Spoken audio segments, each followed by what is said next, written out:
না, আমরা তো বলেছি যে গণভোটে জনগণের রায় প্রতিফলিত হয়েছে। 70% মানুষ গণভোটে হ্যাঁর পক্ষে ভোট দিয়েছে। বিএনপি নিজেও এই নির্বাচনে গণভোটে অংশগ্রহণ করেছে। বিএনপির দলীয় প্রধান গণভোটের পক্ষে প্রচারণার জন্য গণভোটের পক্ষে অবস্থান নিয়েছেন। এখন তারা সংবিধানের দোহাই দিচ্ছে, সংবিধানের দোহাই দিয়ে তারা গণভোটের আদেশকে অস্বীকার করছে। কিন্তু আমরা সাম্প্রতিক সময় কিন্তু দেখেছি এই যে স্বাধীনতার ঘোষক, এই ঘোষক নিয়ে কিন্তু একজন ইউএনওর বিতর্কের মুখে পড়লেন, যেখানে আমাদের সংবিধান অনুযায়ী স্বাধীনতার ঘোষক শেখ মুজিবুর রহমানকে বলা আছেন, জিয়াউর রহমানকে সংবিধান অনুযায়ী কেউ স্বাধীনতার ঘোষক বলতে পারে না। ফলে সংবিধান তাদের ইচ্ছা মতো তারা কোথাও মানতেছেন, কোথাও মানতেছেন না।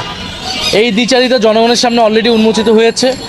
ফলে আমরা আমাদের আহ্বান থাকবে যে অতি দ্রুত তার সাথে গণভোটের গণরায়কে মেনে নিয়ে সংবিধান সংস্কার পরিষদ তৈরি করা, সেখানে সকল সংস্কারগুলো বাস্তবায়ন করা। অন্য এর যদি কোনো ব্যত্যয় ঘটে এবং তারা যদি এই ধরনের সাংবিধানিক দোহাই দেয়, এটা জনগণের কাছে বিশ্বাসযোগ্য হবে না। এইটা রাজনৈতিক আস্থার সংকট তৈরি করবে এবং তখন এই জিনিস আসলে রাজপথে গড়াবে। তো সেই জিনিস যাতে রাজপথে না গড়ায়, সংসদে সমাধান হয়, এটার দায়িত্ব আসলে সরকারি দলকে নিতে হবে, যেহেতু তারাই মেজরিটিতে আছে। ফ্যাসিস্ট আমলে দেখেছি নারায়ণগঞ্জকে একটা মাফিয়া এলাকা হিসেবেই রাজনীতিতে পরিচিত ছিল। এখানকার রাজনীতি অর্থনীতি নিয়ন্ত্রণ করত বিভিন্ন গডফাদার এবং মাফিয়ারা, এবং সেই মাফিয়া গডফাদাররা 5ই আগস্ট গণ অভ্যুত্থানের মাধ্যমে পরাজিত হয়েছে, দেশ থেকে বিতাড়িত হয়েছে, পলায়ন করতে বাধ্য হয়েছে।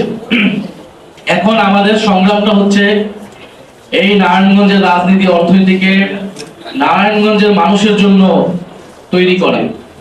এইখানকার রাজনীতি যাতে নারায়ণগঞ্জের মানুষকে উপকৃত করতে পারে, সাধারণ মানুষের পক্ষে কথা বলতে পারে, এইখানে যাতে নতুন করে কোনো গডফাদার এবং মাফিয়া তৈরি না হয়। নারায়ণগঞ্জের সন্ত্রাস, চাঁদাবাজি, দুর্নীতি ইত্যাদির বিরুদ্ধে এনসিপি সবচেয়ে দৃঢ় অবস্থানে থাকবে, এটাই আমাদের প্রত্যাশা। জনগণেরও কিন্তু এনসিপি থেকে এবং এনসিপির সহযোগী ছাত্র শক্তি, যুব শক্তি সবার কাছ থেকে এটাই প্রত্যাশা। এবং জনগণের এই প্রত্যাশার কিন্তু আমরা প্রতিফলন দেখেছি জাতীয় সংসদ নির্বাচনে, যেখানে আমাদের 6টা আসন এসেছে, 6টার মধ্যে একটা কিন্তু এসেছে নারায়ণগঞ্জ থেকে। তার মানে এখানে শাপলাকলির পক্ষে জনগণের রায় পড়েছে, মানুষ শাপলাকলিকে ভালোবেসে ভোট দিয়েছে, নতুন প্রজন্মের প্রতিনিধিকে সুযোগ দিয়েছে। এবং আগামী 5 বছর আমাদের এই আসন সংখ্যা বৃদ্ধি করতে হবে। আমাদের স্থানীয় সরকার নির্বাচনে আমরা যাতে একটা ভালো ফলাফল এই নারায়ণগঞ্জ থেকে আনতে পারি, সেজন্য আমাদেরকে চেষ্টা করতে হবে। এবং আমাদের যে সংস্কার, বিচার এবং দুর্নীতির বিরুদ্ধে আমাদের যে লড়াই, সেই সংগ্রামটা নারায়ণগঞ্জ থেকেও কিন্তু করতে হবে। আপনারা অলরেডি দেখেছেন যে জাতীয় সংসদ অধিবেশন শুরু হয়েছে, যেখানে সংবিধান সংস্কার পরিষদ হওয়ার কথা, গণভোটের রায় বাস্তবায়ন হওয়ার কথা, কিন্তু সরকারি দল যারা আছে তারা গণরায় মানছে না।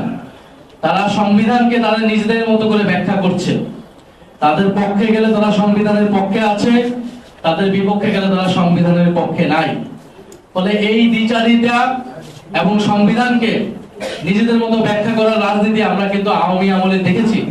আওয়ামী লীগ একইভাবে সংসদকে কব্জা করে সংবিধানকে দলীয়করণ করেছে, সংবিধানকে নিজেদের মতো ব্যাখ্যা করেছে। এই একই কাজ এখনকার যারা সরকার দল, তাদের মধ্যে আমরা এই প্রবণতা দেখতে পাচ্ছি। ফলে যদি সেই প্রবণতা তাদের মধ্যে থাকে, জনগণ তাদের রায় আবারও রাজপথে জানান দিবে। তো সেটার জন্য কি এনসিপি প্রস্তুত আছে?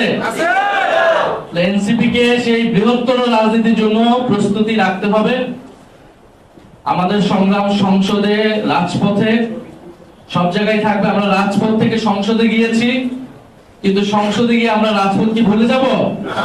আমরা ভুলে যাব না। এইখানেই রাজপথ থেকে আমাদের জন্ম হয়েছে, এইখানে আমাদের জনগণের সাথে আমাদের সেই সম্পর্ককে আরো বৃদ্ধি করা লাগবে। এবং আমরা চাই যে নতুন বন্দোবস্ত, নতুন রাজনীতির কথা আমরা বলছি, সেইটা আমাদের প্র্যাকটিসে যাতে, আমাদের চর্চায় যাতে এটা আসে।